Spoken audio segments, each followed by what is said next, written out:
All of you, please switch off your mic. Shashi or Shakshi, whatever your name, please switch off your mic. Nobody is allowed to switch on their mic until or unless he or she want to ask some question. Otherwise, you have to switch off your mic. You have to keep your mic switch off. Yes. Okay. My experiment with the truth by M.K. Gandhi. It means by Mahatma Gandhi. This story has been written by Mohandas Karamchandra Gandhi, Mahatma Gandhi. Before we start the explanation of the story, first we should go through the pre-reading task of this chapter. So start with the pre-reading task. To err is human. All human beings makes mistake, but the best of the lot learn from their mistake and improve. To err is human. This is a proverb. ये एक proverb है ना? इंसान से गलतियां होती हैं, इसमें कोई डाउट नहीं है. We all are human beings, we are making mistakes somewhere और sometimes, but the best part of that is this, what you have learned from your mistake. आपने अपने मिस्टेक से सीखा क्या है, and you should also learn, you should never repeat your mistake again in your life. This is the best part from that you learn, that you can learn from your mistake. Now next is, have you ever made any mistake? No, I am asking you all, I am asking to you all, have you ever made any mistake? क्या आपसे कभी कोई गलतियां हुई है? बताइए आप लोग. Yes, ma'am. सभी लोग. Yes, definitely. We all are human beings. We all are human beings, and we made mistakes. Several times we made mistake. What did you learn from it? Have you learned anything from your mistake? Yes, definitely. We learned a lot of lessons from our mistake. What do you do when you find a drawback or a weakness? Now, the third question has 4 options. Which option will be the correct option? Now you have to tell me. What you do when you find a drawback or weakness? आप क्या करोगे whenever you will find any drawback or weakness? First one is, try to improve yourself, try to forget it, don't care and don't care at all, try to hide it from others, try to lay the blame on others. बताइए, आपको जब पता चले अपनी किसी weakness के बारे में, अपने किसी ड्रॉबैक के बारे में, तो आप क्या करोगे? Try to improve yourself. Yes, very good. Try to improve yourself. Whenever we come to know about our drawbacks or weakness, what we should do? We should try to improve ourselves. है ना? हमें अपने आप को improve करने की कोशिश करनी चाहिए. Now let's begin with the story of this chapter. Now read this extract from Gandhiji autobiography, My Experiment with the Truth. This is just the extract. Gandhi ji के द्वारा लिखा गया एक ऑटोबायोग्राफी है, my experiment with the truth. और ये जो story है उसका बस एक छोटा सा पार्ट है, एक छोटा सा एक्सट्रैक्ट है. हम लोग आज उसी को डिस्कस करने जा रहे हैं. Let's start. I must have been about 7 when I was put into a primary school, and I can well recollect those days, including the names and other particulars of the. I was 7 years old at that time. I was 7 years old when I took admission in the primary school. First time when the Mahatma Gandhi went to the school, that time he was 7 years old, and easily he is able to recollect all those days. बहुत आसानी से उनको वो दिन आज भी याद था.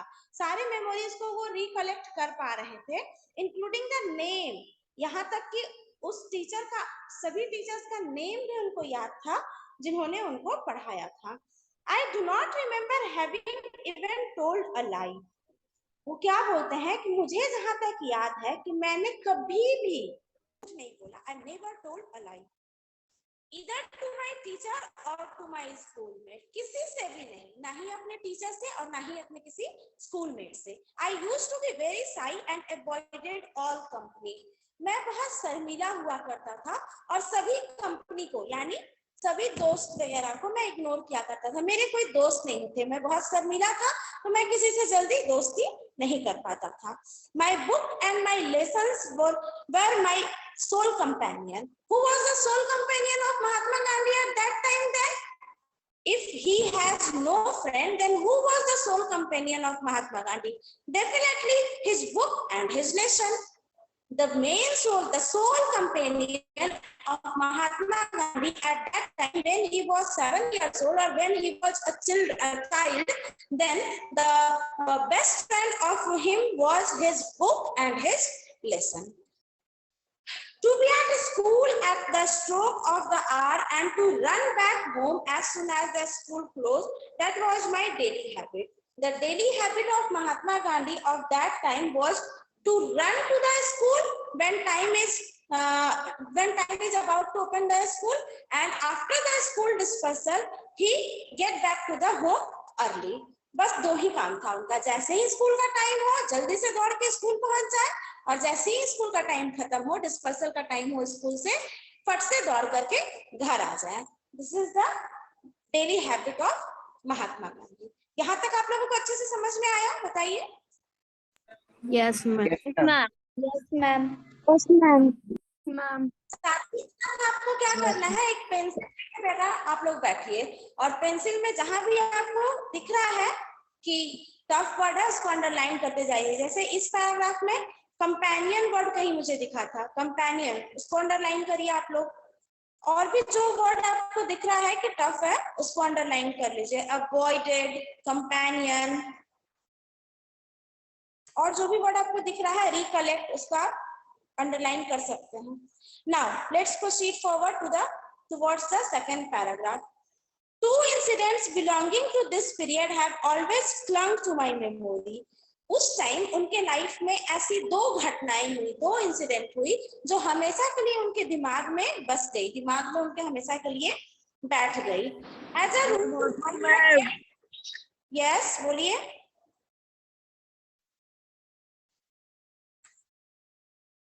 As a rule, I had a distaste for any reading beyond my school book, but somehow my eyes fell on a book purchased by my father. उस समय जो टाइम चल रहा था, उस समय के बारे में महात्मा गांधी बता रहे हैं कि उस समय शायद ही ऐसा कभी होता था कि स्कूल बुक के अलावा मैं और किसी बुक को पढ़ने में इंटरेस्ट लेता था। लेकिन एक बार की बात है कि उनके फादर एक बुक खरीद करके लाते हैं जिसको पढ़ने के लिए इनका मन होता है कि नहीं, उस बुक को मुझे पढ़ना चाहिए। स्कूल बुक के अलावा नहीं आ रहा आपका, आवाज नहीं आ रहा है?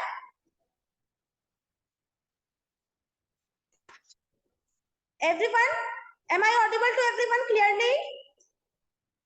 Yes. Yes, ma'am. Yes, ma'am. देखिए, जिनको Yes, ma'am. Yes, ma'am. आवाज नहीं, कुछ नेटवर्क होगा, तो जिनको आवाज नहीं जा रही है वो अपने तरफ कुछ नेटवर्क इशू है उसको रिजॉल्व करिए, क्लास को डिस्टर्ब नहीं करिए, ठीक है? बाकी आवाज मेरी क्लियर जा रही है। चलिए, तो एक बार की बात है, उनके फादर एक बुक खरीद करके लाते हैं, और शायद ही ऐसा कभी हुआ था कि महात्मा गांधी जो थे उनको अपने स्कूल या कोर्स बुक के अलावा कभी कोई बुक पढ़ने का मन किया था।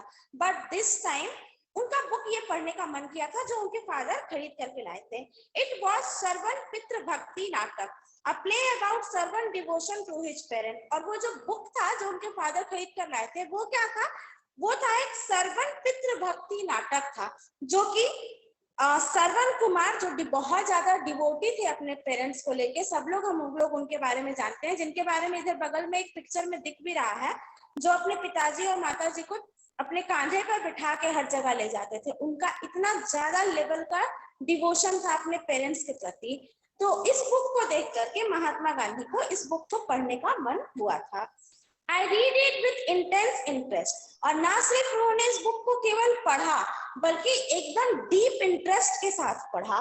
One picture in this book showed servant carrying on the pilgrimage. एक पिक्चर इस ये में था, बुक में था, जो यहाँ आपको दिखाया गया है।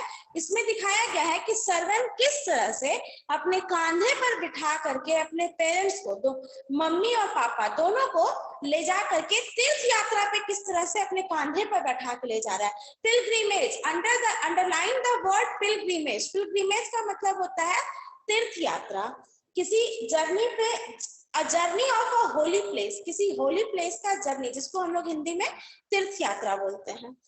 The book and the picture left an undying impression on my mind.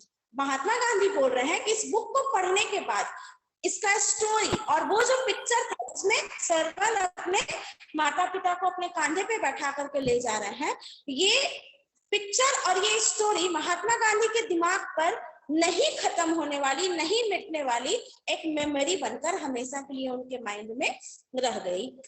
Here is an example of you to copy, I said to myself. और इस बुक को पढ़ने के बाद महात्मा गांधी ने अपने आप से क्या कहा? Here is the example that I should copy. यही तो वो एग्जाम्पल है जिसको मुझे कॉपी करना चाहिए, मुझे बिल्कुल श्रवण जी जैसा बनना चाहिए। ये बात महात्मा गांधी ने अपने आप से कहा जब उन्होंने ये बुक पढ़ा। यहाँ तक आप लोगों को अच्छे से समझ में आया? Yes, ma'am. Yes, ma'am. Yes, ma'am. Okay. Another similar play, Harishchandra, captured my heart. Why should not all be thankful like Harishchandra? एक दूसरा बुक भी उनको पढ़ने का बहुत ज्यादा मन किया था, जिस बुक ने, एक दूसरे बुक ने जिसने उनके दिल में अपनी जगह बनाई थी, वो था हरिश्चंद्र। हरिश्चंद्र बुक एक था, सत्यवादी हरिश्चंद्र के बारे में आप अक्सर सुने होंगे, आपके घर में भी कभी कभी कोई कोई बोलता हो, तब आपके घर मत कीजिए।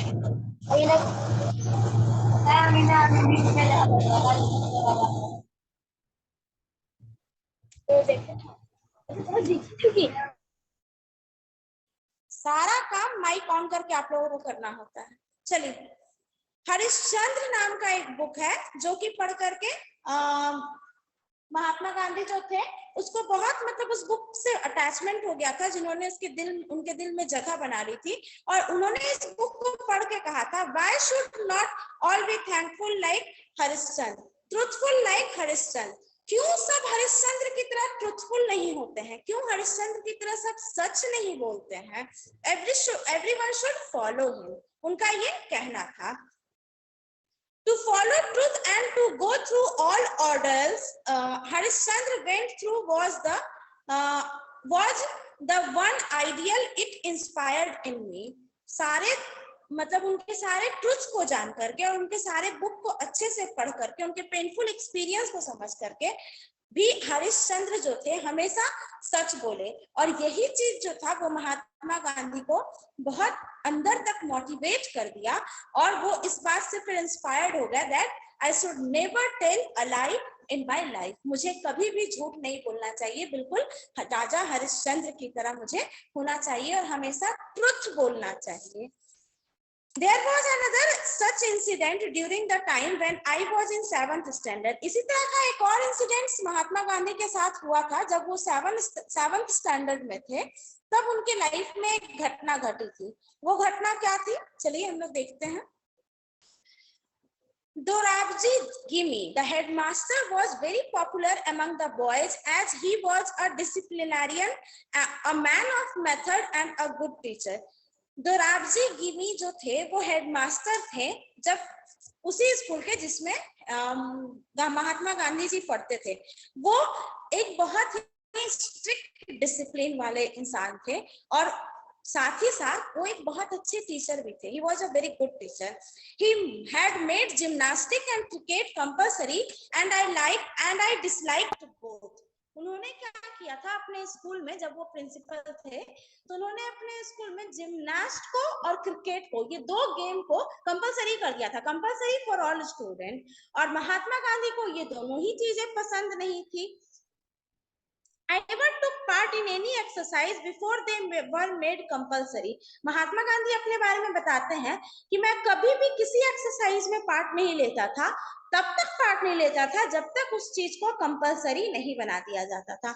हमारे क्लास में भी, हर एक क्लास में कुछ बच्चे ऐसे होते हैं कि कभी भी किसी भी को करिकुलर एक्टिविटीज में पार्ट नहीं लेते हैं, तब तक पार्ट नहीं लेते हैं जब तक उसको कंपलसरी फॉर ऑल नहीं कर दिया जाता है। तो ठीक उसी तरह से महात्मा गांधी भी करते थे, वो तब तक किसी एक्सरसाइज में पार्ट नहीं लेते थे जब तक उस एक्सरसाइज को या उस कंपटीशन को कंपलसरी फॉर ऑल नहीं कर दिया जाता था। I then had the false notion that gymnast had nothing to do with education. क्यों वो ऐसा करते थे? क्योंकि उस समय उनके दिमाग में एक गलत बातें फिट थी कि जिमनास्ट का एजुकेशन से कुछ काम नहीं है, जबकि आज के डेट में आप देखते होंगे physical education, sports game, all these are the part of mental exercise, physical exercise, and studies is the part of mental exercise, and both are equally important for you, both are equivalent for you, दोनों ही बराबर है और आपके लिए दोनों ही important है। Time to time आपके class में, स्कूल में कुछ ना कुछ स्पोर्ट्स होता रहता है जिसमें आपको पार्ट लेने के लिए हमेशा मोटिवेट करते हैं टीचर्स, लेकिन उस समय महात्मा गांधी जी के दिमाग में ये बात आ गई थी कि gymnast is nothing to do with education, that's why he is not at all interested in any type of exercise, either it is gymnast, swimming, cricket, any exercise. But today I know that physical training is as important as mental training. But लेकिन आज के date में ये बात कहा गया है और महात्मा गांधी ने भी फिर इस बात को एक्सेप्ट किया कि yes, physical and mental both training is important for any individuals. The reason for my dislike for gymnastics was my keen desire to serve as nurse to my father. एक रीजन था जिसके वजह से वो gymnast को बहुत ज्यादा dislike करते थे, इसलिए क्योंकि वो जिमनास्ट में अपना टाइम वेस्ट नहीं करना चाहते थे, बल्कि उसके rather he wants to use his time to nurse his father. वो अपने फादर को हेल्प करना चाहते थे उनके काम में, that's why he want to spend his life with him. As soon as the school closed, I would hurry home and begin serving him. जैसे ही स्कूल क्लोज होता था, मैं दौड़ता हुआ घर आता था और मैं अपने पिताजी की मदद करता था। Now it happened that one Saturday I had to go from home to school for gymnastics at 4 o'clock in the afternoon. But क्या हुआ? When the gymnast and cricket has become compulsory for all students, I have to go one Saturday in every month. One Saturday I have to go back to school at 4 p.m. evening for the gymnast training. I had no watch and the cloud deceived me. क्या हुआ? मतलब Saturday एक बार ऐसा हुआ कि एक Saturday को ये जा रहे थे स्कूल, इनको जाना था जिमनास्ट की ट्रेनिंग लेने के लिए दोपहर में शाम के 4 बजे। बट क्या हुआ? ही हैज नो वॉच, उनके पास एक भी वॉच नहीं था और आकाश में पूरा बादल छाए हुए थे, तो बादल ने इनको धोखा दे दिया। Clouds deceived me. When I reached the school all the boys had already left. जैसे ही वो स्कूल पहुंचे सभी बच्चे जिमनास्ट करके वापस जा चुके थे। The next day on being asked the reason for absence, I told Mr. Gimi what had happened. Next day, when principal sir has asked to Mahatma Gandhi why you was absent yesterday, why you were absent yesterday, then he replied the whole story what had happened yesterday to him. He refused to believe me, but the principal sir has refused to believe him. I was convicted of lying and I got the punishment for telling a lie. सोचिए, महात्मा गांधी को झूठ बोलने के लिए सजा मिली जबकि उन्होंने झूठ नहीं बोला था। That deeply pained me, और ये चीज उनको बहुत डीपली पेन किया, बहुत डीपली चोट किया कि जब मैंने झूठ नहीं बोला, मैंने सारी सच्चाई बता दी कि मेरे पास घड़ी नहीं थी, आकाश में बादल छाए हुए थे जिसके वजह से मुझे धोखा हो गया और मैं लेट पहुंचा। इस बात पे प्रिंसिपल सर विश्वास नहीं किए और उसको पनिशमेंट दे दिए for telling a lie, and that hurts Mahatma Gandhi a lot. How was I to prove my innocence? वो सोचने लगे मैं अपना इनोसेंस कैसे प्रूव करूं that I am not telling a lie. There was no way to prove his innocence to principal sir. I learned that a man of truth must also be a man of care. और उस दिन मुझे ये पता चली कि सिर्फ सच बोलने से कुछ नहीं होता है, rather a man of truth should be a man of care. सच बोलने से सिर्फ कुछ नहीं होता है, बल्कि सच्चाई के साथ आपको केयरफुल और अटेंटिव भी होना पड़ेगा। This was the first and the last instance of my carelessness in the school. और ये इंसिडेंट केयरलेसनेस के लिए महात्मा गांधी के लिए फर्स्ट और लास्ट इंसिडेंट हो गया पूरे होल उनके स्कूल लाइफ में। यहाँ तक स्टोरी आप लोगों को समझ में आया अच्छे से? Yes, ma'am. Yes, Yes, ma'am. ma'am. Yes, ma'am. Yes, ma'am. Okay. Yes, ma'am. Yes, ma'am. Yes, ma'am. Yes, ma'am. Let's proceed forward. Switch off your mic, all of you. But there is another neglect for which I am still paying the penalty. लेकिन एक negligence उनसे और हुई जिसकी penalty वो life में अब तक पे कर रहे हैं। मतलब जब वो जिंदा थे तब वो बता रहे थे कि जब तक वो जिंदा रहे उस चीज का, उस मिस्टेक का पेनल्टी उन्हें पे करना पड़ा। What was that mistake? I do not know when I got the notion that good handwriting was not a necessary part of education. मुझे नहीं पता कब मेरे दिमाग में ये बात आ गई कि गुड हैंडराइटिंग के एजुकेशन से कोई लेना देना नहीं है। There is nothing to do with the good handwriting to the education.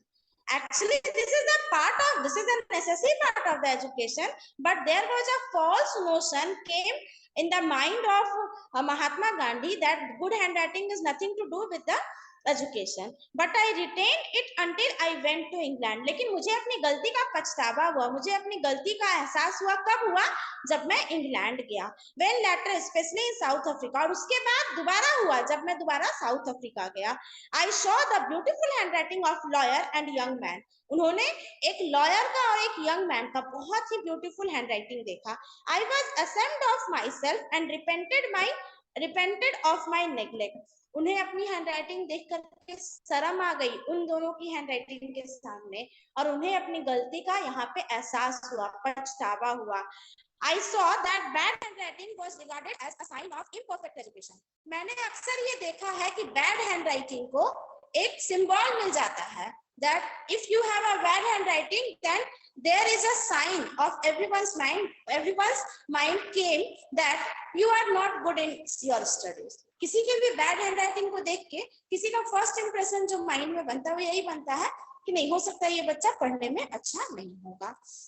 I tried later to improve mine, but it was too late. I could never repair the neglect of my youth. हालांकि महात्मा गांधी ने अपनी गलती को सुधारने की कोशिश की, उन्होंने बहुत हैंडराइटिंग को फिर सुधारने का कोशिश किया, लेकिन इट वाज टू लेट। कुछ कामों के लिए समय होता है, समय निकल जाने के बाद वो दोबारा नहीं होता। जैसे अभी अगर आपकी हैंडराइटिंग खराब है तो आप सुधार सकते हो, but if I want to improve my handwriting then I can't. अब इस उम्र में मैं चाहूंगी कि मैं अपनी हैंडराइटिंग सुधार लूं तो ये मेरे लिए डिफिकल्ट टास्क है, मे बी इम्पॉसिबल भी हो, लेकिन आप उस चीज को कर सकते हो। तो ठीक उसी तरह से महात्मा गांधी ने अपने हैंडराइटिंग को सुधारने की कोशिश की, but he was fail to do so, और उन्हें अब अपने बचपन की गलती का बहुत बड़ा पछतावा था। But now nothing to do, कुछ किया नहीं जा सकता था। यहाँ तक समझ में आया सबको अच्छे से? Yes, ma'am. Yes, ma'am. Yes, ma'am. Okay. There is another incident which I must share. एक और इंसिडेंट हुआ था इनके लाइफ में जो आपके साथ शेयर करना चाहते हैं। I committed a theft when I was 15. उन्होंने एक चोरी की थी, एक घर में एक चोरी की थी जब वो 15 साल के थे। I had run into a debt of about 25 rupees. उस समय उन्होंने चोरी क्यों की थी वो बता रहे हैं कि उनके ऊपर 25 रुपए का कर्ज था। My brother had on his arm an armlet of solid gold. और उनके ब्रदर के आर्म पर एक आर्मलेट वो पहनते थे। महात्मा गांधी के भाई अपने आर्म पर एक आर्मलेट पहनते थे जो कि प्योर गोल्ड का था।